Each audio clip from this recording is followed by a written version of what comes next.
cantik ke, ada miss bayaran ke contohnya. Okay, so maksudnya kat sini perkara penting adalah kita punya simpanan awal.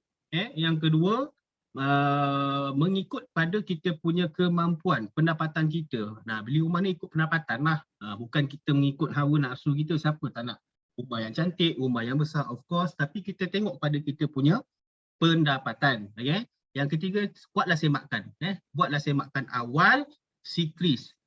Supaya kita tidak, orang kata bila buat submission tu terus reject. Sebab bank, sejujurnya bank dia tak akan maklum pun. Macam saya dulu dengan CIMB, bila katalah case reject, kita as a officer, kita tak boleh maklumkan kenapa reject. Tak boleh, kita tak boleh. Sebab tu internal punya ni lah. So apa yang kita boleh advise adalah minta pihak klien dapatkan CQS report. Dekat situ dia dah boleh tahu. Dia boleh tengoklah, katalah sangkut dengan bank A ke bank B ke contohnya. Then boleh refer back to the bank and then discuss. Sebab bank ni sebenarnya, bank still boleh consider sebenarnya. Jangan takut dengan bank. Bank still boleh consider. Maksudnya, katalah mungkin ada hutang lapuk yang dah lama contohnya kan. So kita nak clearkan kita punya report tu, pergi je dengan pihak bank, discuss kan contohnya kan. Tapi mungkin peringkat awal tu untuk kita nak clearkan nama tu mungkin ambil masa. Sebab dekat rekod-rekod ni kalau kata contoh ada structure ke, restructure ke, refinance back kita punya current debts tu, memang mungkin tak boleh lah untuk apply loan dengan pihak bank. Okay, satu lagi,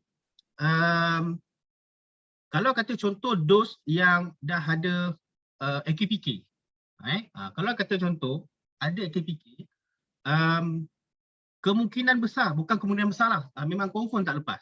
Sebab AKPK ni adalah satu agensi kewangan, kaunseling kewangan lah, kaunseling kewangan yang mana pihak peminjam sebelum ni ada hutang dan hutang tu dia dah tak mampu nak bayar, dan dia masuk program tersebut. Once orang masuk je program tersebut, selagi dalam tempoh tersebut, selagi itu dia tidak boleh dapatkan apa-apa pinjaman pun daripada mana-mana bank. Melainkan dia langsaikan, tapi dia tak sedia akan ada dia punya tempoh bertenang dia 6 bulan ke setahun macam tu. Dia baru boleh apply.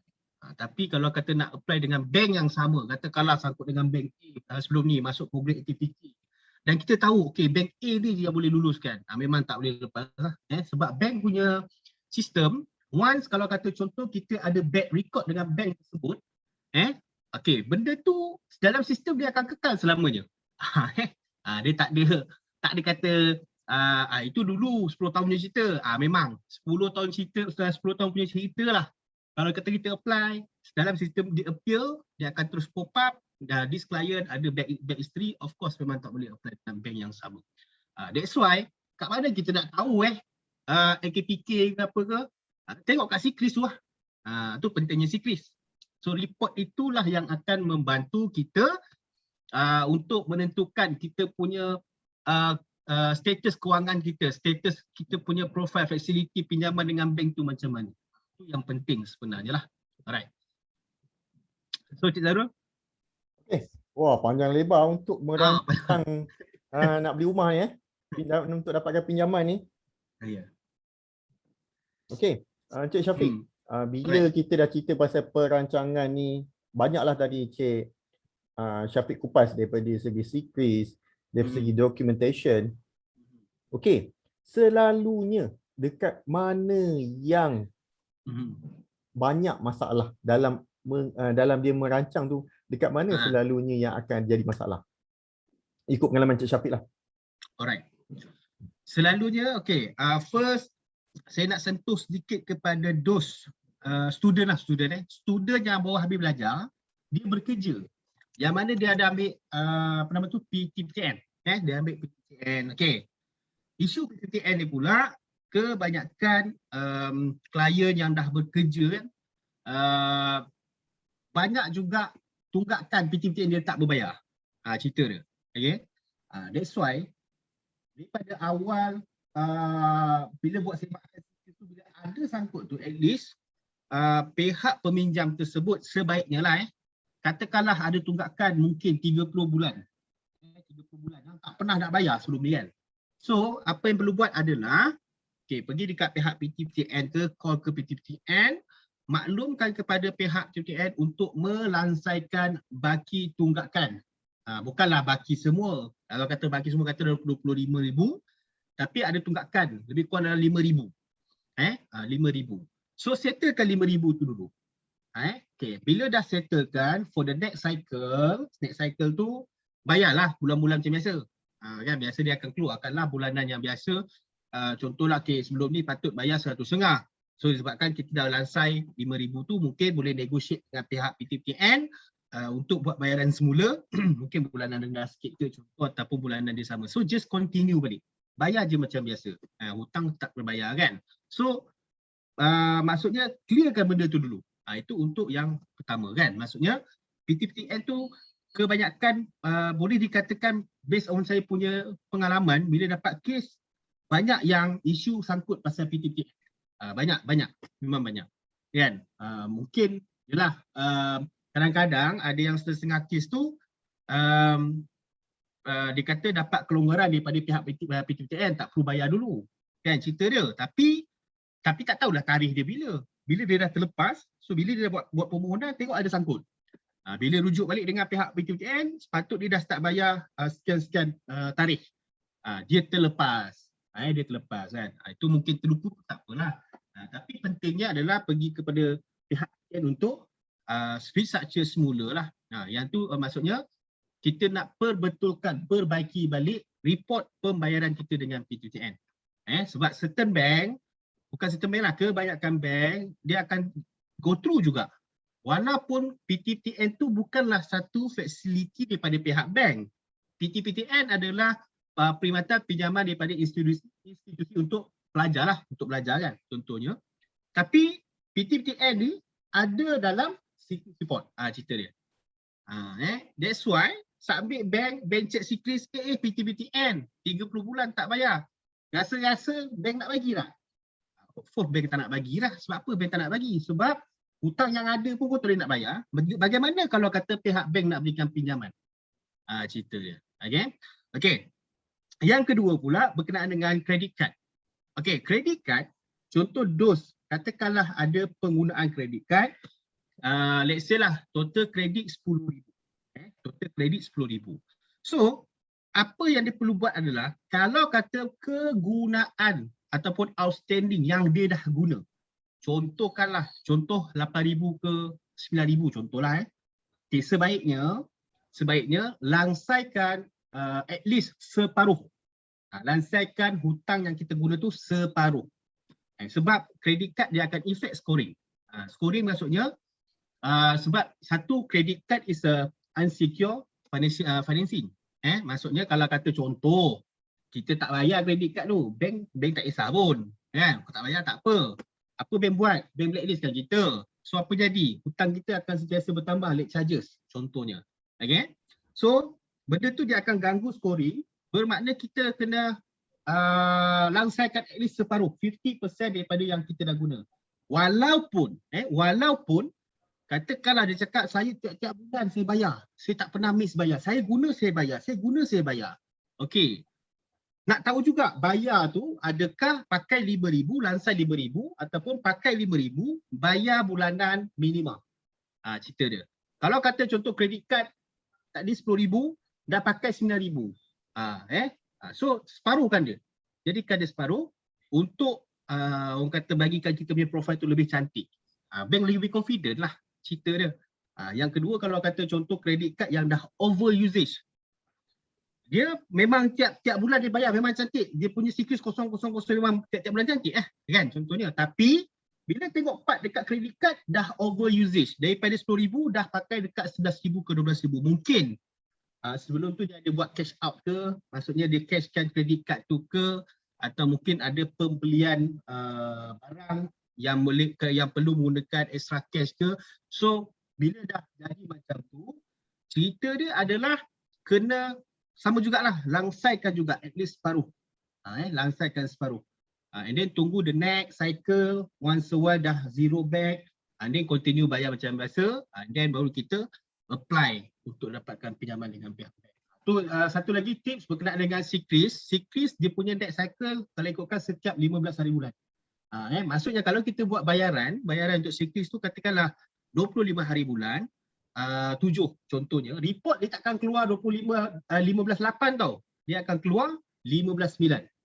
Dia akan jam 1 bulan. Kalau nak keluarkan bulan 8 ni, bila kita buat? Sekurang-kurangnya awal bulan ataupun akhir bulan sebelum.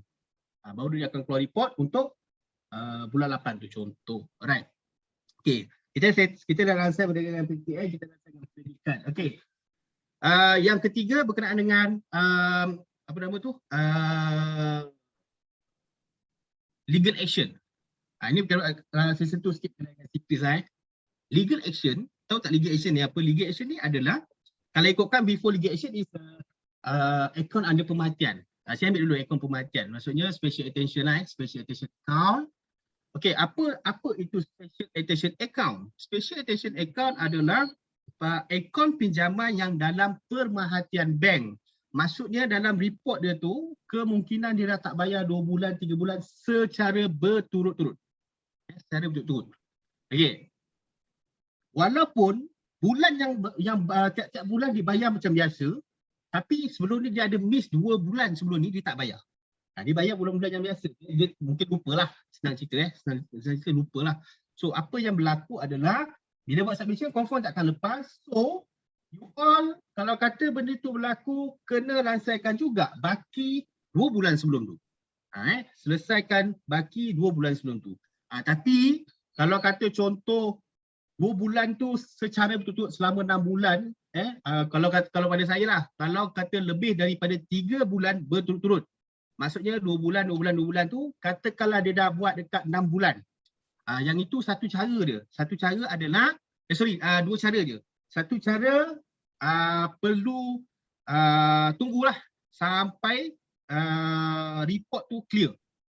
Maksudnya daripada bulan, katakanlah benda tu daripada bulan 5, okay, bila benda tu akan clear, tahun depan bulan 5 baru settle. Maksudnya untuk yang report baru tu akan jadi kosong.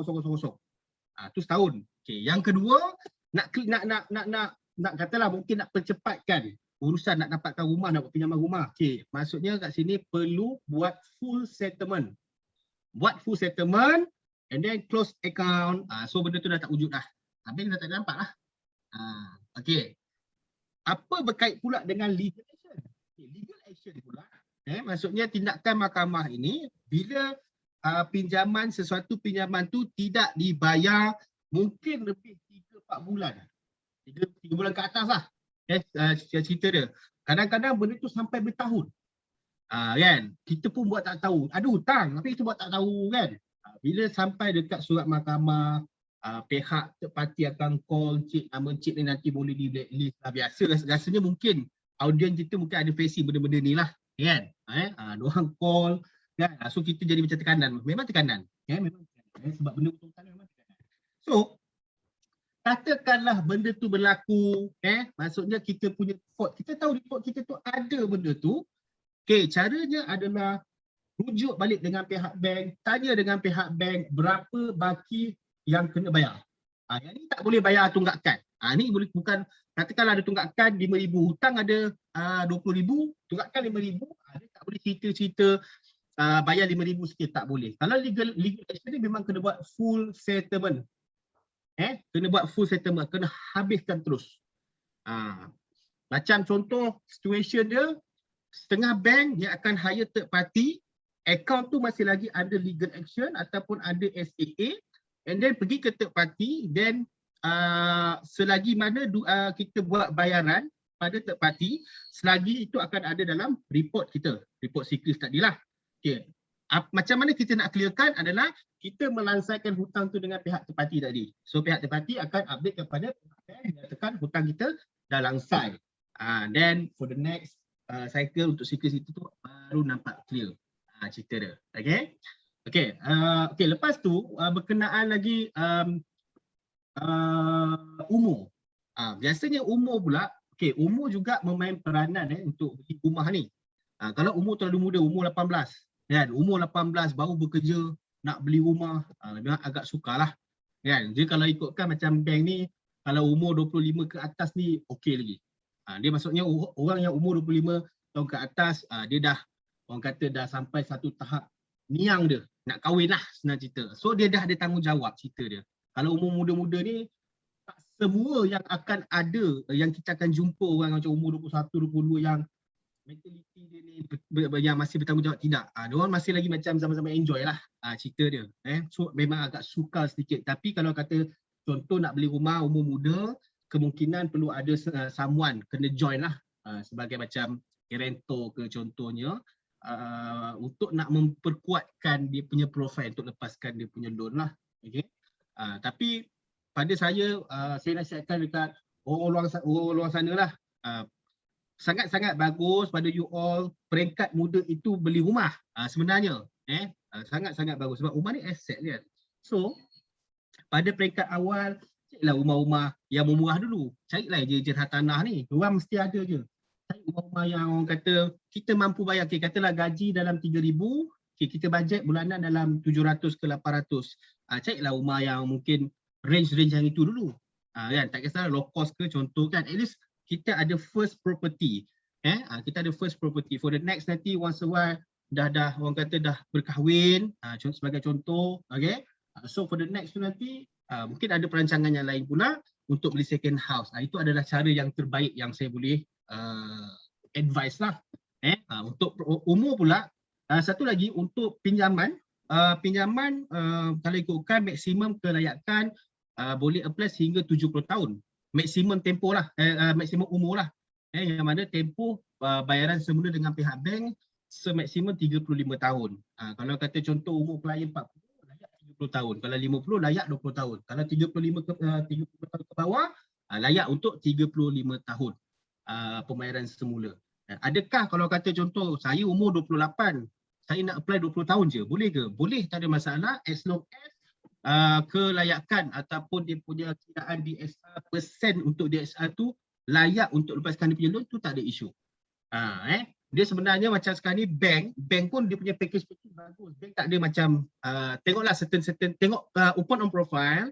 Kalau kata contoh profile tu tak berapa strong, mungkin dia offer untuk yang term loans. Kalau term loan ni mungkin you have to follow the current punya installment lah. Whatever installment tu you have to follow. The only way yang you boleh buat adalah untuk buat early settlement saja untuk savekan more you punya interest. Tapi sekarang ni bank dah ada package untuk semi flexi, full flexi. Maknanya walaupun kita bayar bulanan biasa, end up kita ada extra cash ni, kita boleh extrakan bayaran. So dalam masa yang sama, tempoh bayaran boleh kurang, dan kita boleh save more kita punya interest sebagai contoh. Maksudnya bank ni pun ada package yang menarik sekarang ni. Okay, and then untuk yang rumah pertama pula, untuk kalau kata pembelian rumah pertama, bank ada juga tawaran untuk skim rumah pertama, SRP lah. Ataupun my first home, tawaran pinjaman sehingga 100%. Yang ni pun kena tahu juga. Yang ni untuk first time buyer saja. First house. First house. Kalau dia dah ada existing property, layak tak? Layak tak? Tak layak lah. Memang tak layak. Sebab dah ada property. Walaupun ada setengah kes, saya pernah facing, klien memang dia kata, saya memang tak pernah beli rumah. Tapi bapa saya letak nama dalam SME. Boleh tak? Tak boleh lah. Sebab it's considered as dia dah ada existing property. Sebab dah ada perjanjian jual beli tersebut. Cerita dia. Okay. So memang tak layak lah. Cerita dia. Walaupun dia tak ada buat pinjaman dengan pihak bank. Okay. So apa kelebihan untuk pinjaman untuk 100% loan? Banyak juga kelebihannya lah. Especially untuk pinjaman 100%. And then cuma orang kata mungkin dari segi ada extra case nak reno ke apa ke contohlah. Skim rumah pertama. Tapi skim rumah pertama kiraan dia punya DSR 60% ke bawah. 60% and below. Dan rumah yang boleh beli adalah 500,000 dan ke bawah. Untuk skim rumah pertama 500,000 dan ke bawah. Lepas tu apa lagi kelayakan dia adalah satu lagi. Kalau report sikris tu, kalau kata nak apply untuk skim rumah pertama tadi, dalam report sikris tidak boleh katakanlah ada existing facilities, existing pinjaman, tidak boleh lebih daripada 3 kali tunggakan. Maksudnya kalau katalah contoh, dia ada 1 kan, lebih daripada 3 kali, 222 lebih dari 3 kali, dah tak layak. Tak lepas lah. Itu dia punya kriteria. Boleh go through, korang boleh Google, korang boleh tengok balik. Tengok balik apa kriteria untuk dapatkan pinjaman untuk skim rumah pertama ni. Itu antaranya lah. Antaranya. Okay. And then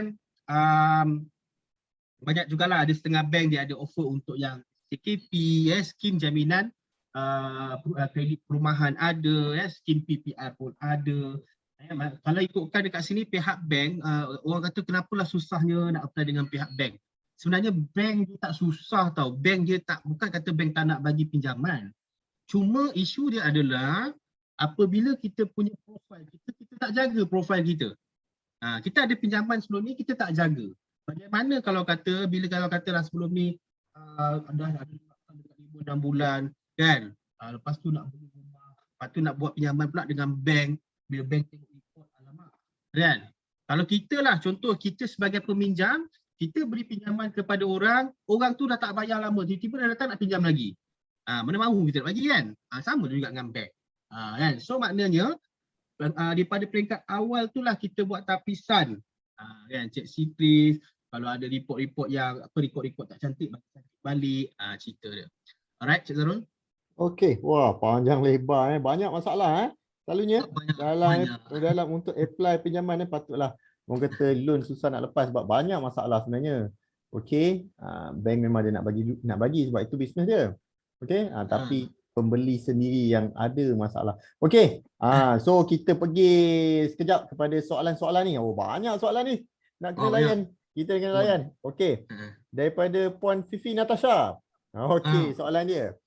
Jika orang dah beli rumah tapi nak beli rumah kedua dan ketiga serentak, adakah boleh pembeli itu mendapatkan loan 90%? Silakan Cik Syafiq. Okey. Kalau kita tengok pada soalan Puan Fifi Natasha. Okey, kalau kata contoh ni saya tahu, kalau dia ada, katakanlah klien ni dia ada existing rumah, rumah yang dah ada. Dia nak beli rumah kedua atau rumah ketiga. Kalau ikutkan based on akta kan, bank lah kalau dah ada existing dan rumah tu masih lagi ada hutang dengan pihak bank, rumah kedua masih dapat lagi lah 90%. So rumah ketiga is 70%. So apa yang, macam mana kalau kata dia nak beli serentak, kemungkinan adalah dia kena langsaikan dululah rumah yang pertama ni, habiskan hutang dulu lah. Settlekan hutang ni. Settle, then rumah kedua dan ketiga ni barulah kalau apply mohon baru dah dapat 90%. Maksudnya dia jangan ada existing komitmen yang sedia ada lagi. Okey, itu satu. Cara yang kedua, cuba tengok refinance. Katakanlah rumah satu, rumah kedua ni mungkin katalah rumah ni 200,000 tapi rumah yang ada ni mungkin market value dah tinggi. Bila refinance ada cash out 300,000 kan. So apa boleh buat? Refinance and then beli satu property tu by cash lah. Satu lagi by loan. So dapatlah 90%. Sebab yang refinance tadi dah reloan balik kan, refinance balik. Of course masih lagi ada hutang. Cerita dia. So yang rumah yang kedua tu cash, rumah ketiga tu by loan. Cerita dia. Okey, faham. So harap Puan Fifi dapatlah kepada soalan tu, dapat jawapan kepada soalan tu. Okey, kita pergi soalan daripada Cik Muhammad Arif. Okey, Cik Muhammad Arif. Okey, asalnya soalan dia berkaitan dengan existing loan saya rasa. Okey, mungkin dia tanya kalau ASB amount paling kecil pun boleh ya tuan. Saya rasa soalan berkaitan kepada yang tak ada rekod loan saya rasa. Okey, betul. Okey, untuk ASB pun tadi. Untuk soalan Cik Umar ni betul. Kita ambil minimum amount pun at least kita kena kita kena commit at least 6 bulan lah. Amount tu tak kisah. Kalau ikutkan saya, amount bergantung pada kita punya kemampuan kita. Contoh kita mampu ambil 50,000. Sebab kalau macam ASB pada saya baguslah ambil sebab dia akan dapat dividen. Contohnya kan, kalau macam personal loan pula, benda yang kita pakai yang takkan ada orang kata dapat dari segi dividen, tak ada lah. Cerita dia, kita dapat barang lah kan. Katalah buat pinjaman personal loan 10,000. Lepas tu beli itu beli ni habis tu tiap-tiap bulan bayar macam biasalah. Sama juga dengan credit card. Macam ASB pun is one facility yang sangat-sangat bagus sebenarnya. Sebab kalau ikutkan ASB sebaiknya lah kalau kata ada orang kata kalau kata tak jenis tak suka menyimpan secara tetap, ambil lah ASB. ASB ni memang tetap, tapi bayaran kita cantik lah, tiap bulan bayar. Dia bukan bayar apa tau, dia macam kita buat simpanan, kita mewajibkan diri kita untuk buat simpanan. Nak adakan sebulan apa, katakanlah nak adakan 10,000 dalam masa 10 tahun. Contoh kan, buatlah ASB 10 tahun. Contohnya 10,000, tapi 10,000 tu dia akan tambah. So boleh gunakan ASB, amount tak kisah. Kalau tak silap saya ASB minimum 5,000. Tak silap saya lah, 5,000 ke 10,000, 5,000 silap. Boleh. As long as kita buat bayaran secara consistently selama 6 bulan ataupun setahun untuk adakan record. For the next tu, then kita apply terus dengan bank as long as kita punya bayaran cantik, insyaAllah. Okey, harap Encik Arif dapatlah jawapan kepada soalan dia tu. Okey, soalan lagi sebelum kita ke depan. Okey, soalan daripada Puan Farayah Khadijah. Okey, soalan famous client. Bank sebenarnya ada standard benchmark atau tak in term of processing loan? Pernah ada bank yang sama tapi branch yang berbeza. Loan approval, percentage dan kelayakan amount loan berbeza. Wah, itu soalan-soalan agak panjang. Tapi apa yang saya faham daripada soalan ni adalah adakah branch A dengan branch B ni berbeza dia punya benchmark? Walaupun satu bumbung yang sama daripada jenama yang sama. Saya rasa itu soalan dia. Okey, Encik Syafiq. Okey, ada jawapan untuk soalan ni. Silakan. Okey. Basically, kalau ikutkan untuk soalan Cik ataupun Puan Farahiyah. Puan Farahiyah. Okey. Soalan dia macam ni, kalau ikutkan dia bukan letakkan benchmark tau. Dia sebenarnya bergantung kepada approval tu ataupun branch manager tu. Kalau ada setengah kadang mungkin kebetulan branch ni dia punya branch manager lalu strict. Kan? Memang susah nak dapat 90% susah. Memang klien ni memang layak. Kan? Tapi mungkin ada certain part yang dia rasa tak ngam. Kriteria dia tu tak ngam. Guideline dia tu tak kena dengan diorang punya ni kan. So dia bagi 80%. Tapi bila kita request dekat another branch tu okey. Benda tu sebenarnya bergantung kepada branch manager tersebut. HQ pula. HQ ni okey je. As long as kalau kata daripada pihak branch dah boleh berikan kelulusan and then HQ tengok okey dari segi profile klien okey, storyline, everything semua yang diorang maklumkan klien ni memang patut dapat 90% kan, ada proof, ada saving, ada ni boleh menunjukkan jadi memang klien yang betul-betul orang kata dari segi bayaran memang takkan ada isu, cerita dia lepaslah cerita dia. Saya ada juga facing macam ni, saya pernah facing 2-3 case macam ni, apply dengan branch ni tak dapat margin yang tinggi, tapi apply another branch dan boleh dapat margin yang lebih tinggi. Itu sebenarnya bergantung. Saya tak kata branch ni tak, tapi depends on pada branch manager tu lah. Kadang-kadang sama juga macam saya pernah berurusan dengan pihak ada satu bank, public bank lah. JC pun cakap kalau kata approval ni pun kalau kena approval yang orang kata tengah mood okey, mood cantik, okey je. Kalau kena tiba-tiba pagi-pagi dah kena lah approval tu, kena marah ke apa kan. Tiba-tiba dia back mood kan. Dia kadang-kadang tengok dia reject lah. Cerita dia. Macam tu. Okey. So apa yang kita boleh rumuskan kat soalan ni adalah mungkin Cik Syafiq lah. Cik Syafiq lagi expert lah orang kata. Tahu branch mana yang patut submit kan. Dia hari-hari buat benda yang sama orang kata ke. Okey, so lagi satu dekat sini apa yang kita boleh nampak adalah dia sebab benda kita melalui manusia. So manusia ni benda yang kita tak berjangka. Betul lah Cik Syafiq? Ya, betul. Okey. So harap soal terjawablah soalan tu. Okey. Pada Cik Fariyah. Okey, kita ada juga yang daripada Cik Azlan Majid. Okey, mungkin dia nak minta kita learning code kat Secret. Okey, mungkin nanti Cik Syafiq boleh share sikit cara nak tengok secret report ke dekat penghujung nanti ke. Okey, tak apa. Mungkin nanti. Okey, so soalan seterusnya Cik Marwan Ismail. Kalau isteri punya macam mana, sangkut juga ke?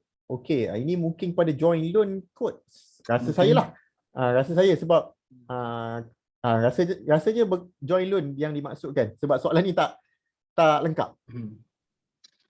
Okey, kemungkinan kalau ikutkan soalan daripada Cik Marwan ni, kalau isteri punya macam mana sangkut juga ke? Rasanya mungkin macam ni kot, mungkin dia join loan. Okey.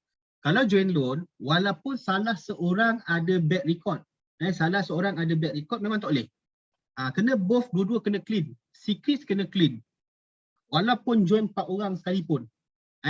Maksudnya pihak second applicant, third applicant, pemohon kedua, ketiga ni sama juga nama kena clear. Mungkin yang first clean si Chris, yang kedua clean si Chris, boleh join. Itu tak ada isu. Kalau both clean si Chris, okey. Maksudnya kemungkinan yang first applicant memang tak pernah ada apa-apa pinjaman, tapi dia ada second joiner dan second joiner pun tak pernah ada apa-apa pinjaman. Boleh tak? Yang tu okey. Sebab mungkin kalau seorang mungkin tak lepas lah. Kan? Sebab tak ada apa-apa komitmen, tapi bila join strong sikit lah profile tu. Tapi bukan saya cakap kalau join confirm lepas, tak ada. Bank masih lagi subject approval. Tak ada kata, kalau kau join confirm, tak ada istilah confirm kita hanya boleh bantu mencuba je. Macam saya cakap dia macam soalan kita pergi pada Cik Farah kata kan. Kalau kata manager tu okey, on lah cerita dia. So maksudnya pasangan ataupun second applicant sama juga secret kena clear. Tak boleh ada sangkut. Katakanlah nama pertama nama clear, nama kedua pula adalah sangkut kereta 2 bulan tak bayar. Apa buat? Settlekan dululah, bagi cantik balik sikit, apply. Cerita dia. That's why kalau saya patah balik cerita untuk Cik Marwan ni, yang saya boleh advise adalah check secret awal. Tu sebab cakap penting secret. At least kita boleh go through, boleh tengok kita punya current report tu macam mana. Okey, ada soalan seterusnya. Okey, kalau kita tengok pada soalan, okey, harap menjawablah soalan Cik Marwan tadi sebab soalan dia sebenarnya soalan tak habis. So kita pun tak faham apa maksud soalan dia, tapi kita cuba jelaskanlah. Okey. Soalan berikutnya daripada Cik Nurul Hajar. Kalau dah settle all outstanding, memang dah tinggal kosong, potensi untuk dapat loan? Potensi untuk dapat loan ke? Okey. Maksudnya 2 bulan 3 kali, 3 bulan 1 kali. Secret report pun macam tu. Itulah soalan dia. Secret report pun 03231. Macam itulah. Itu based on soalan dia. Mungkin dia kata kalau macam ni apa potensi untuk dapat loan? Macam mana? Okay, basically contoh bila dia dah settlekan semua hutang. Okay. Kalau kata untuk hutang yang dia dah settlekan, maksudnya dia dah tak ada, zero lah. Macam soalan Cik ke Puan Nurul Hajar ni. So dia dah kosong. Dia maksudnya dalam rekod sikit dah kosong, dah tak ada apa lah. Kalau keluarkan report tu dah tak ada apa facility lah cerita dia. Okay. So apa yang potensi untuk dapatkan kelulusan tu masih ada harapan. Cuma perlu attachkanlah settlement tu. Tapi dia bukan cerita yang dia dah 10 tahun lepas tau. Kalau cerita settlement 10 tahun lepas tu kemungkinan agak susah sikit lah. Kalau kata dia buat settlement tu kurang daripada setahun. Maksudnya dia ada settlement letter tersebut memaklumkan sebelum ni dia ada pinjaman. Katakanlah dia settle pinjaman tu bulan 5. Dia nak beli rumah ni bulan 7. Sertakan settlement tersebut. Cerita dia. Okey. Yang kedua pula, kalau kata dia buat settlement tu, kemungkinan kenapa dia buat settlement, mungkin pinjaman tersebut ada masalah. Ceritalah dia ada masalah. Okey, dia buat settlement nama clear. Okey, cuma janganlah pergi submit dekat bank yang sama. Macam saya cakap tadi, setiap bank walaupun cerita 10 tahun 20 tahun yang lalu, kalau kita dah ada bank history dengan bank tersebut, apply lah macam mana pun. Memang tak lepas. Sebab akan pop up keluar, dia akan mention yang kita dah memang ada back history before this. So, kena apply dekat bank yang kita tak pernah apply. Cerita dia. Okay? So, maknanya potensi untuk loan tu still ada harapan. Tapi kalau kata dah 10 tahun, 2 tahun, 3 tahun settle, mungkin susah sedikit. Okay, satu lagi, kalau kata contoh loan kereta, Kalau loan kereta, dia dah settle, dia dah buat full settlement, kan dia ada grant kan? Okay, masa nak buat submission tu settlekan sekali dengan kopi grant tu. Kalau ada surat settlement tu, settlekan sekali. Menyatakan before this, ada pinjaman kereta dah dilangsaikan. Attachkan sekali. Peluang tu masih ada. Tapi saya tak katalah confirm, tak. Peluang tu masih ada. Kalau kata confirm senang kerja saya sebenarnya. Saya terus pergi dengan bank confirm 36. Saya pun tak pening kepala. Cerita dia. Alright? Okey. Harap menjawablah soalan Cik Puan Nurul ni. Saya rasa Puan Nurul mungkin ada perancangan tengah nak beli rumah rasanya. Mungkin itu mungkin tu planning dia. Okey, kita pergi soalan seterusnya. Daripada Cik Omar Farouk. Okey, Omar Farouk sedap nama dia. Okey, Tuan Yang Mulia, boleh tolong share apakah jenis pekerjaan yang bank susah nak luluskan loan? Soalan ni best juga. Okey, sebab dengan keadaan sekarang ni mungkin bank-bank ada polisi-polisi tersendiri kan. Boleh Cik Syafiq sharekan kepada semua soalan ni? Berkenaan dengan soalan Encik Omar, Encik Omar, jenis pekerjaan apa yang susah bank nak lulus? Okey. Kalau ikutkan before this, isu terjadi selepas berlakunya pandemik tau. Pandemik sekarang lah COVID-19 ni, since on last year, dari segi kalau ikutkan bank ada lagi bank yang masih tak accept dari segi untuk yang bisnes pekerjaan yang affected. Contohnya macam aviation, oil and gas, construction, hotel. So kalau ikutkan pekerjaan tersebut affected disebabkan pandemik. So bank tak accept lagi. Okay, bank tak accept lagi. So bukan susah lah, memang tak dapat lah cerita dia. Okay, tapi kalau kata macam sekarang ni lah, sekarang ni ada juga masih lagi ada bank-bank yang dah open sikit macam oil and gas, kan? Oil and gas, certain bank dah boleh accept. And then macam apa nama tu? Hotel, certain bank boleh accept, ada bank boleh accept. Kan? Tak semualah. Kan? Tapi rata-rata macam ada yang setengah tu memang strict, memang tak bagi lagi. Memang dia tak bagi lagi. Okay? Boleh ke aku dedahkan bank-bank apa boleh? Harun? Ya, apa? Boleh ke kalau aku beritahu bank apa yang boleh apply kalau kata pekerjaan ni? Okey. Itu mungkin kita pergi ke yang last sesi yang last kali bank mana sebab setiap bank ni dia ada orang kata favorite profile dia lah sebenarnya. Betul lah Cik Syafiq? Betul. Okey. So, Cik Anan akan menjawablah soalan kepada Cik Omar tadi Okey, macam soalan Cik Hanan ni dia macam out of topic sikit sebab berkenaan cash buyer. Atau mungkin juga Cik Syafiq boleh jawab soalan ni. Assalamualaikum tuan. Nak tanya kalau cash buyer dia bayar 100% pada owner. Boleh saya tahu berapa tempoh paling cepat dia boleh duduk di rumah tu? Sebenarnya dia luar topik lah sebab ini topik kepada sepatutnya pihak peguam sebenarnya. Topik semalam. Ni sepatut topik semalam lah. Okey, mungkin Cik Syafiq ada pengalaman atau kita teruskan? Okey, kalau ikutkan yang ni minta maaf, saya bukan kata sebab yang ni bukan dalam bidang saya, bukan expertise saya lah. Sepatutnya soalan ni diajukan kepada pihak lawyer lah berkenaan urusan. Tapi cuma kalau ikutkan pengurusan ni dari segi kalau kata contohlah klien walaupun beli cash ke buy loan ke, tengok juga kalau kata owner tu dah tak ada hutang, mungkin proses tu lagi cepat lah cerita dia. Kan? Kalau kata dia sama je proses dia, lebih kurang. Tengoklah kalau freehold mungkin plus minus 2-3 bulan dah settle. Kalau freehold mungkin 5-6 bulan. Tapi macam time sekarang jangan orang kata berharap proses tu akan berlaku cepat. Jabat tanah pun ada yang masih tutup. Sebab proses-proses dia banyak. Macam kalau ikutkan dengan pihak lawyer ni, dia banyak melibatkan pelbagai pihak. Cerita dia kalau kena lopok kan. Tapi bab ni saya tak boleh nak go through lebih. Sebab bukan bidang saya. Kan bila aku cerita lebih kan, kebetulan kan dalam kita punya audio ni ada lawyer kan, kata memang pandai lah. Saya tak mau. Saya cuma expertise apa yang saya tahu lah dalam bidang saya, insyaAllah.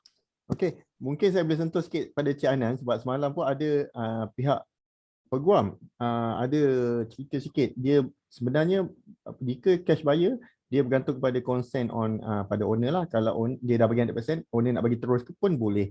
Semua write off siap-siap lah. Walaupun pindah milik belum selesai, tetapi bergantung kepada write off SPA tu. Okey, kalau pembeli boleh dah selesai, boleh, tak ada masalah. Alright. Okey, harap Cik Anan dapat lah walaupun soalan tu off topic untuk malam ni. Alright. Okey, ada lagi soalan daripada Nur Sazwina Syari. Okey, kalau apply loan guna current account biasanya mudah atau sebaliknya? current account. Maknanya orang meniaga lah kot rasanya. Bukan business owner lah ni. Yes, business owner.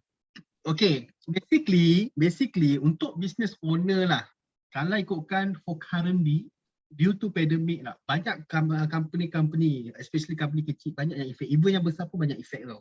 So, kalau ikutkan, bank still boleh accept. Bank still boleh accept kalau kata gunakan current account. As long as dia punya pendapatan kredit ataupun deposit yang masuk dalam akaun tu, okay, maintain, ngam, tak ada isu.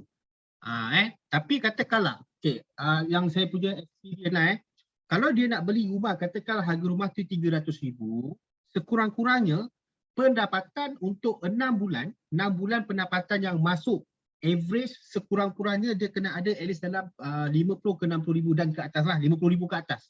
Senang cerita. Sebab jangan assume macam ni tau. Jangan assume as a business owner, walaupun pendapatan tiap-tiap bulan masuk 30,000, lepas tu masuk 40,000, yang masuk tu is not the income yang bank declare. Bank tak declare tu pun. Bank akan ambil at least 10% daripada total up. Let's say kalau 50k, so dia ambil 10% is 5,000 lah as income.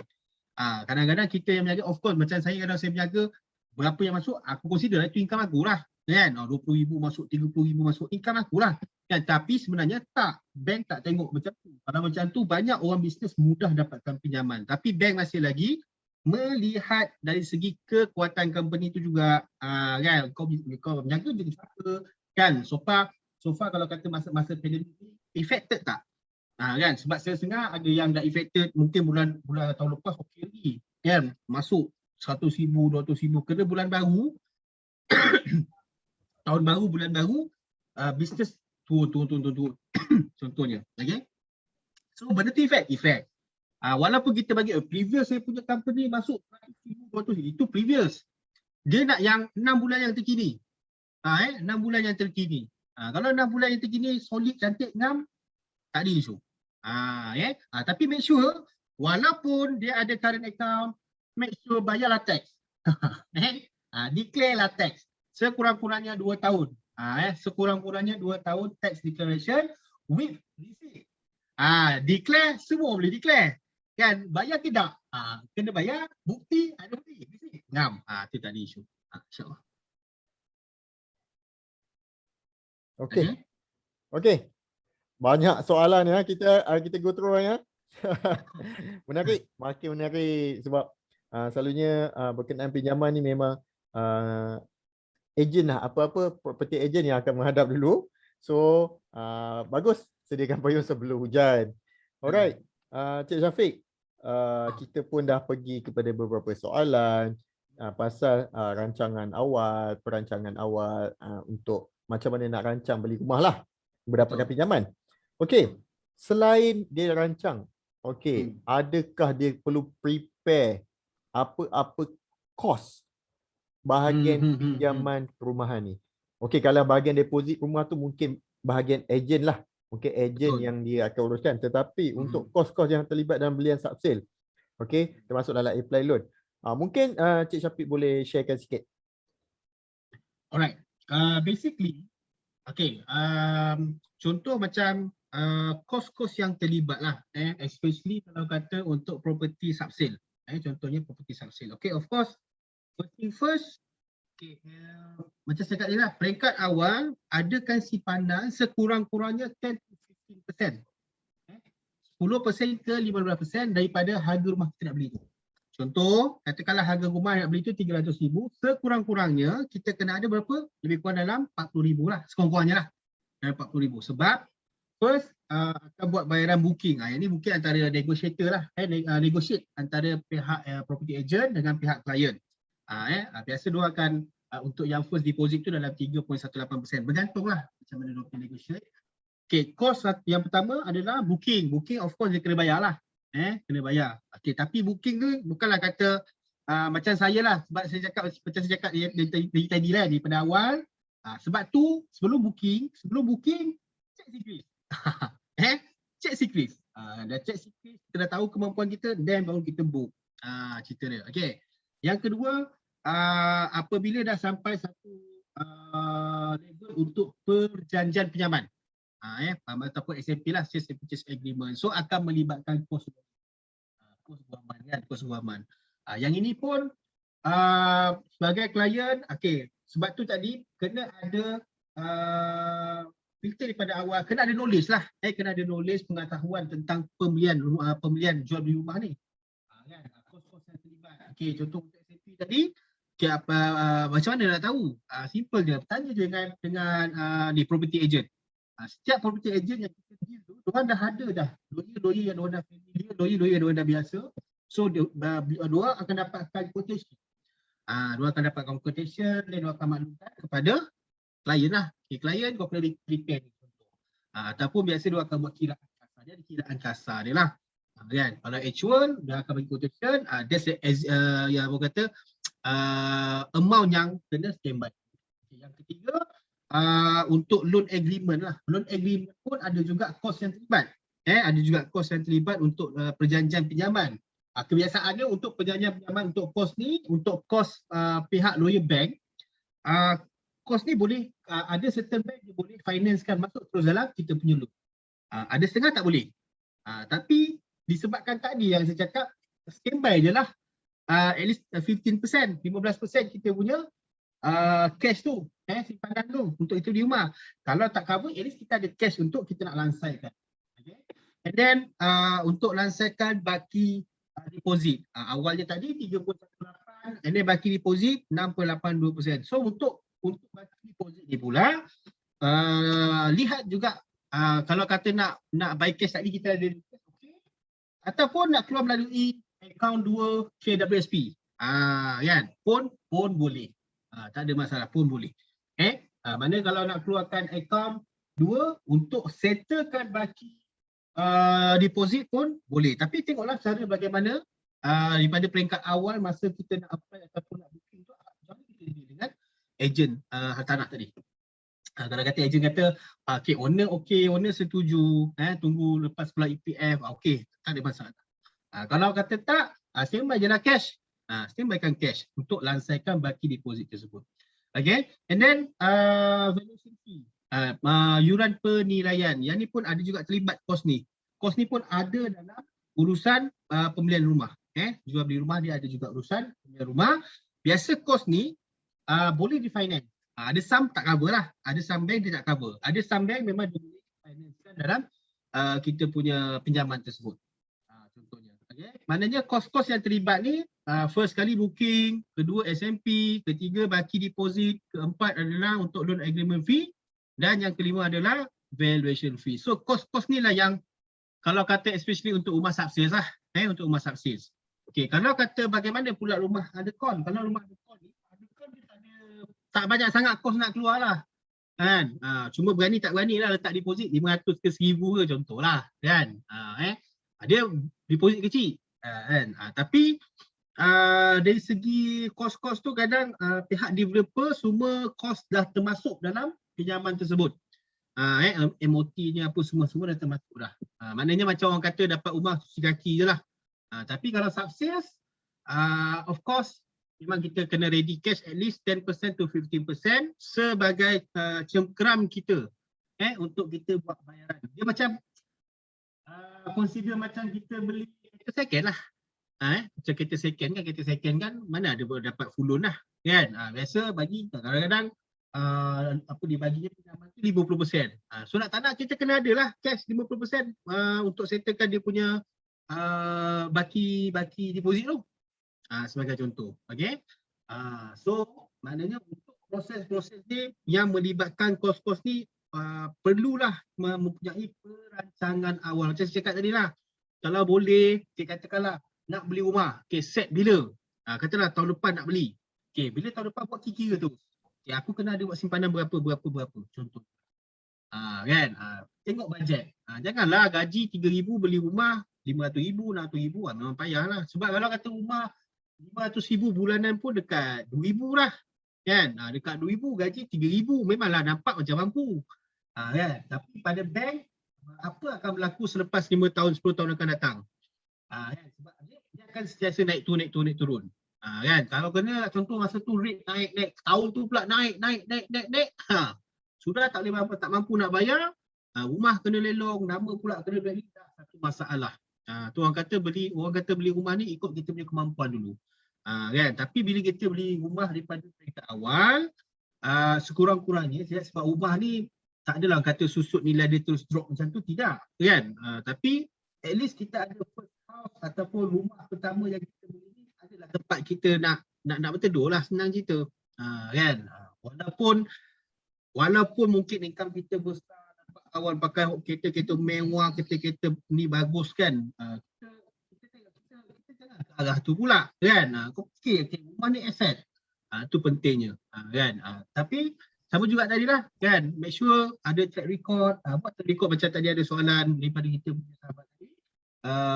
Buat ASB dulu ke kan, adakah record tu dulu kan, adakah track record.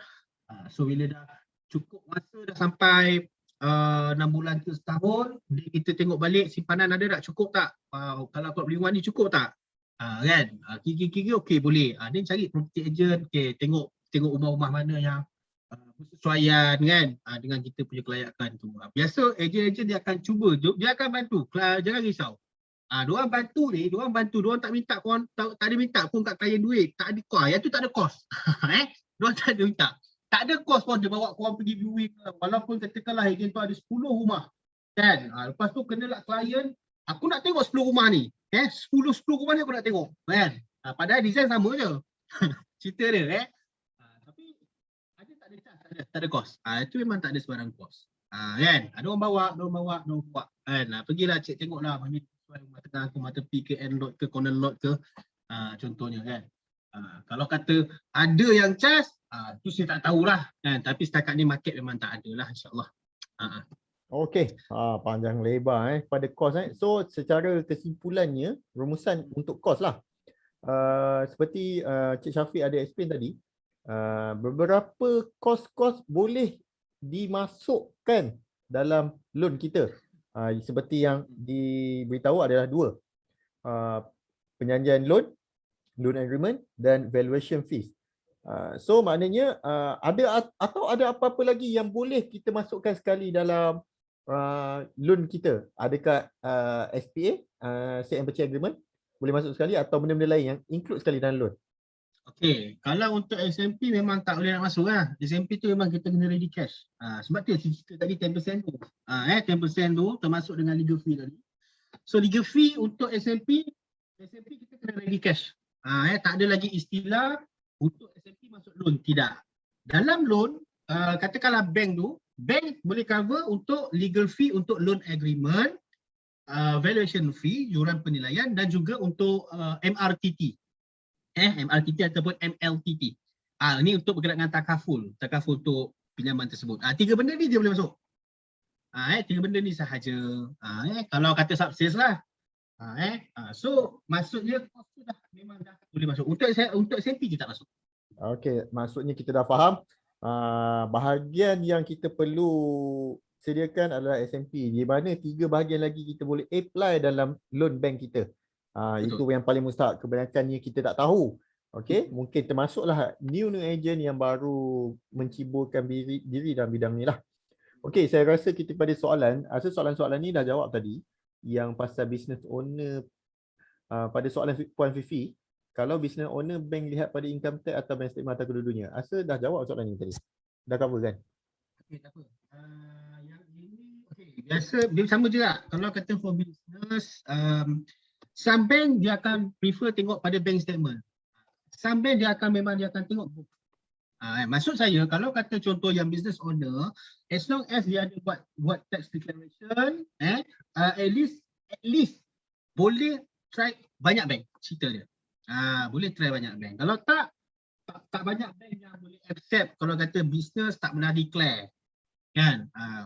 Boleh tak dapat loan, masih boleh juga. Kan?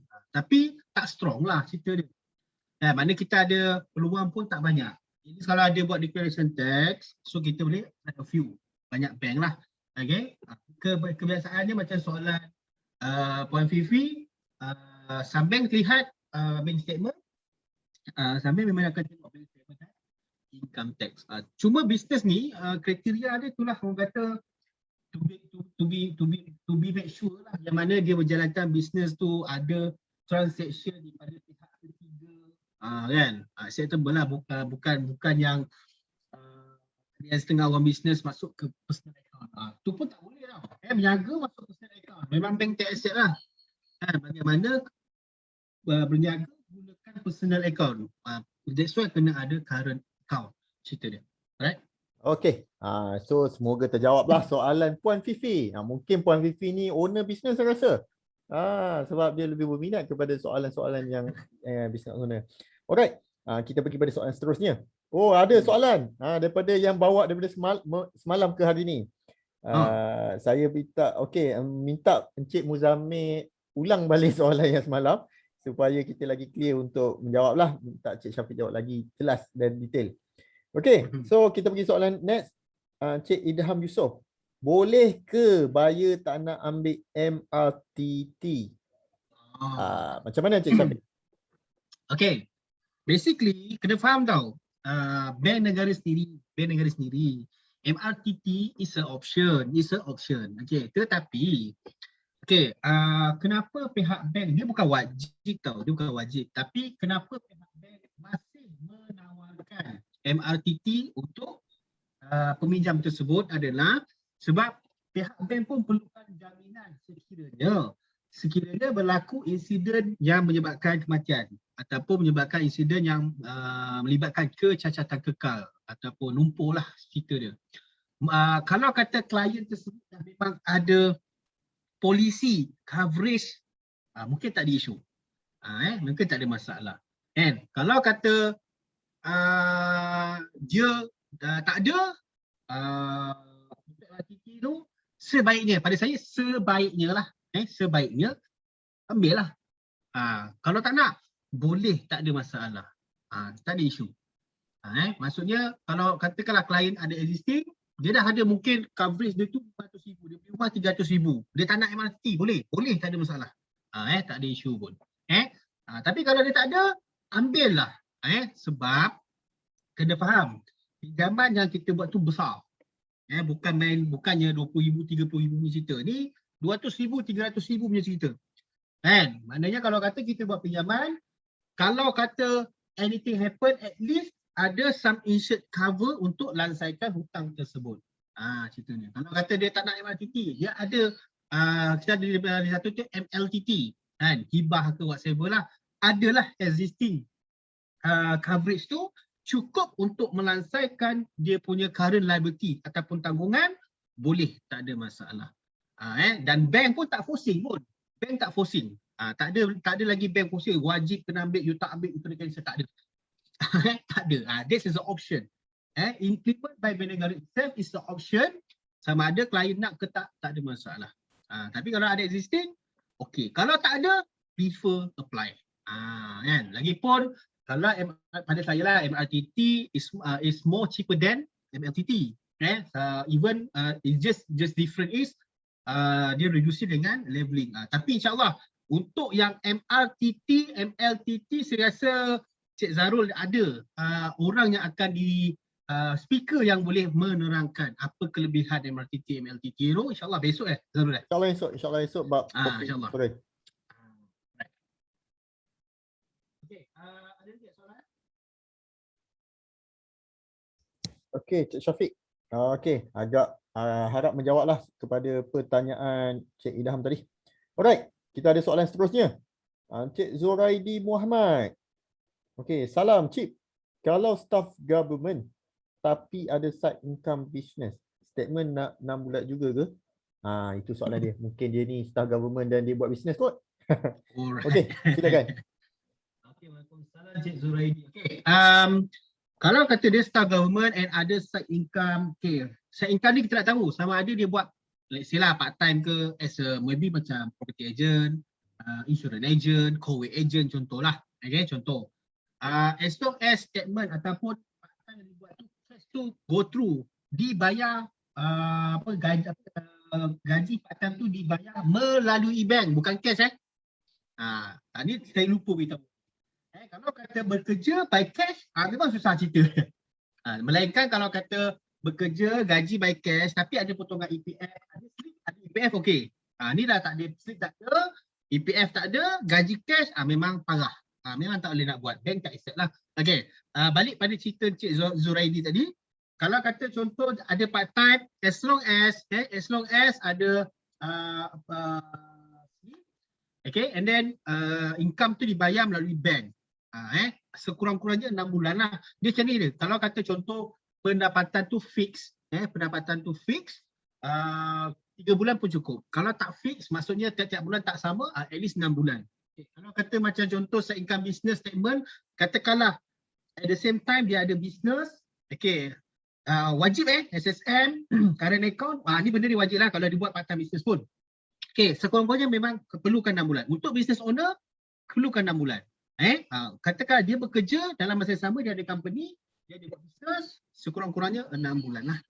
Tapi penjagaan yang dijalankan tu pula, sekurang-kurangnya 2 tahun. Cerita dia. Setahun boleh tak? Setahun, saya tak berani nak kata. So far memang tak pernah lepas lagi lah. Kalau setakat setahun setengah, setahun 9 bulan, kalau pada saya minimum 2 tahun lah. Minimum 2 tahun. Minimum 2 tahun. Tu masih lagi boleh di-consider. Kalau kata setahun setengah, setahun 9 tu boleh lagi lah. Kalau boleh minimum 2 tahun. Contohnya. Okey. Harap menjawablah soalan Encik Zuraidi tadi. Mungkin dia sendiri pun government staff. Alright. Okey, kepada tadi yang kita perasan tadi soalan Encik Muzamil lah kan. Apa yang saya nak remind balik, saya rasa soalan dia berkenaan macam joint loan. Joint loan bank dan LPPSA. Itu yang saya perasan lah pada soalannya semalam. Okey. Apa tanya pendapat tak silap saya? Okey, pendapat. Macam mana pendapat Encik Syafiq untuk joint loan government staff dia dan wife dia adalah staff swasta biasa. Boleh Encik Syafiq advisekan sikit? Okey, kalau macam contoh, berkenaan untuk government, maksudnya LPPSA dan balance tu dengan bank. Okey, kalau ikutkan so far bank yang boleh buat itulah apa BSN, Bank Islam boleh buat. Okey. Maksudnya tapi kalau ikutkan pinjaman tu seberapa max daripada LPPSA, the balance tu covered by bank ataupun half-half lah. Tapi kalau tak salah saya memang kena buat full dengan LPPSA. The balance tu boleh cover dengan apa nama tu, dengan bank. Okey. And then ada tak masalah kat situ? Tak ada masalah lah selagi kalau kata contoh, katakanlah nama pasangan sikis okey, tak ada isu. Boleh je apply. Maksudnya tak ada dari segi special attention ke legal action, okey je. Okay. And then banyak keburukan tak kalau kita join loan. Okay. Dia tak adalah keburukan apa pun sebenarnya, tapi saya tak boleh nak cakap yang agak sensitif sebenarnya. Sebenarnya kalau dia bila join ni, okey, katakanlah pasangan suami isteri, kalau pasangan suami isteri, katakanlah berlaku perkara tak diingini, contoh berlaku perceraian, tu mungkin masalah lah. Satu. Okey, ataupun adik-beradik, kan, join, adik-beradik join, tiba-tiba kan bergaduh, kan, masalah lah. Itu masalah kat situ. Itu very sensitive issue lah. Tapi kalau dari segi masalah-masalah pada join, tak ada isu apa pun, cuma katakanlah mungkin Cik Muzamil, untuk first house ni mungkin nak buat macam tu. So bila second house pula akan affected sedikit lah dekat dekat punya pasangan punya sikris, sebab installment tu dapat jadi half-half lah, walaupun bukan dia bayar. Walaupun rumah tu bukan dia bayar pun, kan? Tapi husband yang bayar. So masih efek tak? Efek juga, still efek. Dia jadi half-half contohnya. Okey. Tu je dia punya dia bukanlah masalah lah. Pada saya bukan masalah. Maksudnya katakanlah akan datang nak beli second house, nak guna nama wife sahaja. Tengoklah berapa kemampuan wife punya income tu, berapa rumah yang itu sepatutnya. Kalau kata contoh wife punya balance gaji tu 3,000, kan, contohnya nak beli rumah katakanlah 1 juta, memang tak layak. Itu masalah. Itu baru masalah. Tapi kalau dikata range rumah dalam 200,500, okey, ngam, boleh lepas. Okey, tu tak ada isu. Okay, harap menjawablah soalan pada Encik Muzamil ni. Mungkin dia berminat nak tambah rumah lagi ke? Okey. Tambah rumah tak apa. Tambah rumah bagus. Okey, tapi carilah ejen yang kawan-kawan ya. Alright. Semua soalan-soalan yang diutarakan oleh audiens kita terjawab hingga Sekejap, sekarang ni. ada satu ni Cik Arif, kalau bayar kerja dengan Tadi company yang bukan dah gaji explain cash. pasal KWSP ni. Tadi dah. Ni Tak, kita sudah explain gaji ah. cash tak ada KWSP memang susah nak apply loan lah. Hmm. Okey, memang tak boleh lah kan? Hmm. Okey. So, macam kita ketahui lah, dekat Malaysia ni banyak bank-bank. Okey, banyak bank. Contoh macam tadi Cik soalan salah seorang idea kita pasal apa? Pasal perbezaan branch pun boleh jadi. Betul. Ini kan pula kalau perbezaan bank, jenama bank sendiri. Okey. Adakah kriteria setiap bank memang sangat berbeza? Polisi lah bermaksudnya kat sini. Adakah polisi setiap bank berbeza? Okey. Adakah kita ni boleh je apply mana-mana bank kita suka, atau memang kita kena apply pada bergantung kepada kita punya kelayakan sendiri? Boleh Encik Syafiq terangkan sikit, bagi nasihat atau apa-apa yang perlukan kepada audiens kita? Silakan. Boleh. Alright. Okey, kalau ikutkan, setiap bank guideline semua berbeza-beza, tak sama. Kalau sama, mudah pada orang kata nak buat permohonan, kita just tuju satu bank. Kenapa kita buat submission kadang-kadang kita submit 3 bank, 4 bank? Sebab setiap bank dia punya guideline, cerita-cerita dia punya kata rules and regulation dia memang berbeza-beza, tak sama. Okey, contoh. Okey. Katakanlah macam Maybank. Okey. Perkiraan DSR kalau pendapatan 3,000 ke bawah, perkiraan dia ambil 40%. Kalau 3,500 dan ke atas dia ambil 70%. Contoh, Okey, kalau kata macam CIB pula, gaji 3,500, kiraan dia ambil dalam 70%. Kalau kata below, dia ambil 60%. Sebagai contoh. So maknanya guideline dia memang berbeza-beza. Bagaimana pula kalau kata contoh klien ataupun pihak klien nak beli rumah ni, maksud dia bekerja OT base. Dia ada basic, dia ada OT. Adakah pekerjaan ini semua bank akan accept? Okey, saya beritahu sama jugalah during affected pandemic. So bank tukar. Bank tukar diorang punya polisi. Certain bank penerimaan untuk dia punya OT tu ada yang ambil, kalau kata consistently setiap bulan sama. Hampir samalah. So mungkin dia ambil 50%. Pendapatan OT tu 50%. Okey, kalau kata contoh tak konsisten, 20%. 20% sahaja diambil sebagai pengiraan as a income. Ada juga bank basic rendah, OT besar. Bank dia tak accept. Dia tak accept sebab apa? Sebab kenapa saya cakap during pandemic polisi berubah adalah pihak bank pun perlukan security. Pihak bank pun perlu looking, bukanlah kata dia memilih, tidak, bukan pasal memilih.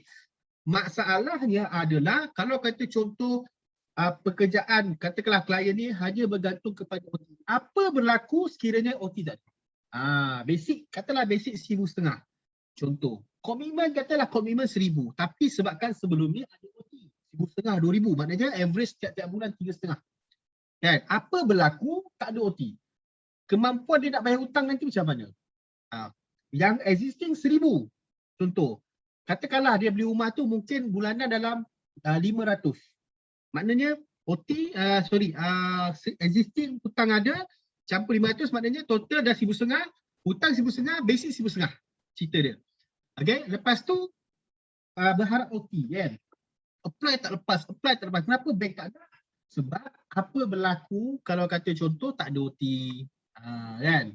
Takkanlah 1,500 dapat terus settlekan hutang, and then untuk sebulan tu nak hidup macam mana? Cerita dia. Okay. Macam sama juga macam apa yang bekerja hotel kan, yang bekerja kan. Kenapa banyak bank tak accept? Tapi ada bank accept. Contohnya macam M-Bank. Accept boleh. Bank ada setengah bank boleh accept lagi. Kan? boleh mohon lagi. Tapi mengikut juga profil. Maksud saya dekat sini, kalau sekurang-kurangnya dah, kalau ikutkan dari segi pendapatan, ada bank dia ikut pada net income, ada bank dia tengok pada gross income. Okay. Tapi sekurang-kurangnya pendapatan 2,500 dan ke atas. Sebaiknya lah 2,500 dan ke atas. Okay. Untuk dapatkan pinjaman dengan pihak bank. Itu kriteria yang pertama lah. Kalau kata gaji range 2,5 ni, saya boleh advise rumah average bawah 200,000. Jangan kau pilih rumah 400,000, 500,000, koyak bang. Kan? Cari yang average yang mampu, maknanya daripada 2,5 tu mungkin kita mampu keluar dalam 800 ke 1,000. Okey, cari rumah yang harga 800 ke 1,000. Kalau kata ikut kiraan macam ejen punya tanah perkiraan simple je. Kalau 1,000 kau layak 200,000. Contoh carilah rumah harga 200,000. Kan contohnya. Ikut pada perempuan. Then bila apply bank ni tengok pula kita punya profile ni jenis macam mana. Kan kalau kata contoh kita basic plus dengan commission, kan contohnya commission pula sama juga. Kalau kata consistently kita punya commission, maknanya ada basic, ada commission tu consistent, mungkin bank akan ambil 60 to 70% as a income. Kan kalau tak 50% lah, kalau tak lagi 20% lah. Cerita dia. Dia jaranglah bank nak ambil 100%. Kalau ambil 100% pun yelah, sebab pada saya lah, macam saya sendiri as a mortgage consultant, saya kalau saya buat kiraan untuk cekkan kelayakan tu, saya tak akan buat kiraan 100%. Sebab saya tahu, sebab dulu saya kerja dengan bank pun, dengan saya ada basic, saya ada commission. Cerita dia basic je dah, commission memang gila lah, kan? Tapi kita faham situation apabila kalau katalah tak ada commission, harapkan basic saja. Cerita dia. Okay? So, sama juga macam bank, setengah bank dia akan melihat juga dari segi company, kan? MNC ke, contohnya public listed company ke example. Juga katakanlah kalau kata company tu memang panel dengan, kebetulan panel pula dengan bank tersebut, mungkin saya tak kata confirm, mungkin ada peluang untuk dapatkan pinjaman dengan bank tersebut. Cerita dia. Example lah macam Petronas dia punya panel sama. Contoh dengan bank Islam. Dia ada special rate lah, macam tu lah contoh kan. Mungkin boleh dapat kelulusan dengan pihak bank Islam tersebut contohnya.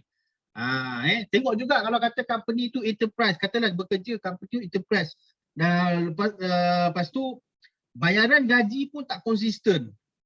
Cerita dia kan, dia bayar tapi tak konsisten. Payslip lain, bank statement lain. Cerita dia kan. Boleh tak nak apply? Boleh, tapi kena make sure minta advice kepada majikan gaji saya setiap bulan 2,5, kau bayarlah 2,5. Kan? Janganlah kau dekat dalam akaun 2,000. Dekat payslip 2,5, dekat dalam akaun masuk 2,000, mana pergi 500. Kan cerita dia. So benda-benda tu pun juga. Maksudnya bank punya guideline ni banyak kriteria dia akan lihat. Bukan sekadar tengok gaji, bukan sekadar tengok pekerjaan, bukan sekadar tengok jawatan. Banyak orang kata penelitian yang diorang akan lihat juga. Bukan sekadar income sahaja. Kan? Kadang-kadang mungkin kenapa dia punya gaji okey, kan? Gaji pendapatan okey. Tapi bila apply loan tak lepas, kan? Bila cek rupanya klien basic rendah. Kan? OT tinggi. Bank pun takut time gini lah, time sekarang lah. Akan datang kalau kata ekonomi dah stable, dah okey. Mudah-mudahan COVID pun dah habis, terhapus. Mungkin akan seperti biasa. Sebab macam saya buat sebelum ni, last year lah. Before kita MCO last year kan, bulan 3, before that. Kalau ikutkan that time, rate paling rendah tahu tak? Rate paling rendah 4%. Itu paling rendah. Kalau dapat 3.95 tu memang dah orang dah bersyukur lah. Sekarang ni lagi rendah. Paling rendah 2.85 setakat ni. Kan? Okay. Okey. So, Wah, panjang lebar kat sini so, pasal pemilihan bank je Oh, ini memang pening sikit lah pasal pilih bank Baik, kita serahkan pada pakar, senang. So pakar senanglah nak tengok bank mana kita layak, bank mana kita tak layak kan. Sebab kalau orang biasa macam saya, susahlah nak tahu bank mana sebab kerja kita bukan fokus pada spesialis kat situ kan. Okey, Cik Syafiq, kita pun dah hampir 2 jam. Oh, lama jugalah kita borak-borak kosong macam ni sebenarnya. Okey, so kita pergi yang terakhir lah. Kita nak minta lah Cik Syafiq bagi contoh, mungkin boleh share dekat kawan-kawan semua, contoh pengiraan paling basic yang kita boleh apa? Boleh cerita pada kawan-kawan semua. Mungkin Cik Syafiq adalah cara untuk share dengan kawan-kawan. Boleh? Boleh ya? Boleh. Okey, Alright. silakan Cik Syafiq. Okay, untuk pengiraan untuk kita nak check sama ada kita kelayakan kita, berapa harga yang rumah yang kita boleh beli. Okey. Contoh, katakan macam saya kata katakan pendapatan bersih, katalah 2,500. Pendapatan bersih 2,500. Okey, maknanya kita terus ambil anggaran. Kalau 2,500 kita ambil anggaran dalam 60% lah kiraan DSR, debt service ratio. Maksudnya berapa baki hutang yang kita boleh buat. Okey, katalah 2,500 kita kali 0.6. Okey, maknanya kita boleh berhutang lebih kurang dalam 1,500. Contoh 1,500. Okey. Katakan kita ada hutang katalah kredit kad ke atau personal loan lah. Contoh personal loan. Katalah bulanan kita bayar 500. So kita tolak daripada 1,500 tu tolak 500. So kita ada lagi baki dalam 1,000. Okey, kalau dalam 1,000, okey, katakanlah umur kita let's say lah umur 35 tahun ke bawah. Okay. Basically macam saya akan gunakan kalkulator lah. Okay. Sebagai contoh, katakanlah 1,000 kelayakan. Okay. Kalau ikutkan kelayakan tempoh untuk maksimum 35 tahun. Okay. Basically kalau based on calculator lebih kurang dalam 220 ke 230 ribu. So carilah range rumah harga tu. Faham tak? Okay, kalau ikutkan kalau kita ikut kali 200 ribu lah kelayakan untuk kita beli rumah tersebut. Okay, maksudnya pengiraannya adalah net income kali dengan DSR, tolak current commitment, and then baki itulah yang kita layak untuk beli rumah. Contohnya. Itu kiraan paling basic lah Cik Syafiq. Paling basic. Okey, kita pun dah hampir ke penghujung dah ni. Okey, sebab lagi satu bukan malam raya lah, tapi semua masing-masing penat hari ni. Mungkin ada yang macam kawan kita, audien kita ni tengah baru habis menyantap daging korban katanya. Okey. So, ada apa tip atau nasihat atau apa-apa saja sebelum kita menutup tirai bual bicara kita malam ni Cik Syafiq. Silakan. Kata-kata penutup. Kata-kata mutiara. Kata-kata mutiara. Okey, sedikitlah nasihat saya untuk anda di luar sana, especially untuk orang yang nak beli rumah. Rumah pertama. Rumah kedua ni tak ada masalah sebab rumah kedua ni dia ada experience. Untuk rumah pertama, okey. Saya rangkum balik si rumus balik. First kali checklah sikris. Buat semak-semakan awal report sikris. Buat semakan awal sikris. Yang kedua, adakanlah simpanan sekiranya kalau nak beli rumah subsist. Rumah kedua, make sure wajibkan diri ada simpanan. Ada simpanan sekurang-kurangnya 10 ke 15%. Sebaiknya 20% lah senang cerita. In case ada tambahan lain contohnya. Okey, dan kalau kata kita ada hutang, contoh berhutang, sebaiknya bayarlah ikut waktu ataupun jadual yang dah telah ditetapkan.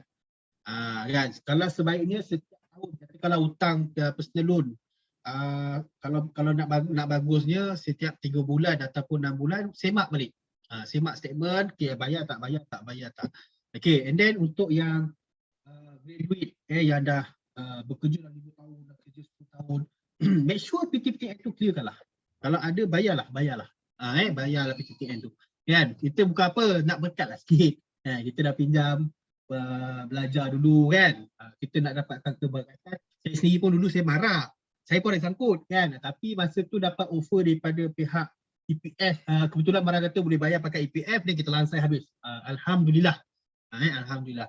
So maksudnya benda tu kita kena lansaikan juga. Sebab bila kita lansai, otak kita memang kita akan feel, memang orang kata lega lah, lega sangat-sangat. Alright. So nasihat saya juga, carilah rumah, kalau kata cari rumah, carilah mengikut atas kemampuan. Jangan tengok pakai mata. Kalau pakai mata ni memang orang kata, yalah semua normal as manusia kan, semua nak cantik, semua nak indah kan, tapi bila tengok balik kat poket, alamak. Okay. So make sure buatlah perancangan awal sebaik-baiknya, insyaAllah. Okey, terima kasih atas masa yang diluangkan Cik Syafiq. Hampir 2 jam malam ni. Semoga bermanfaatlah apa yang kita kongsikan malam ni. Okey, saya akan tinggalkan juga nombor telefon Encik Syafiq sebentar lagi. So bagi siapa-siapa yang ada apa-apa soalan mungkin lepas ni, dia malu nak tanya dekat ruang komen kan, takut nampak muka dia ke, nampak nama dia. Boleh terus WhatsApp Encik Syafiq. Kejap lagi saya akan kongsikan nombor phone. Okey, mungkin atau kita boleh kongsi sekarang. Okey, Encik Syafiq boleh bacakan nombor telefon saya kongsikan kepada kawan-kawan semua. Okey, untuk kontak nombor saya 017 okey 364 5007. 5007. Ya, saya. Okey, saya sudah share. So apa-apa boleh terus WhatsApp Encik Syafiq kalau kata nak bertanya berkenaan pinjaman perumahan. Okey. Kalau nak tanya pasal nak beli rumah, boleh tanya saya. InsyaAllah saya boleh bantu juga. Okey, sebab itu memang tugas saya lah. Okey. Okey. So sampai sini saja. Kita akan simpan juga buah bicara ni untuk supaya rujukan ke depan di YouTube, sebab live ni dia bertahan 24 jam je. So kita boleh simpan dan cek yang mana-mana terlepas ke, boleh tengok balik di YouTube kita. Boleh tengok balik apa yang kita Encik Syafiq sharekan dekat sana. Okey, so setakat tu saja. Rezeki kita malam ni, insyaAllah ada umur, ada masa, ada rezeki. Kita jumpa esok dengan topik yang menarik juga, yang ramai antara kita tertanya-tanya berkenaan insurans. Okey. So, sampai sini aja. Assalamualaikum. Selamat malam. Thank you. Alright.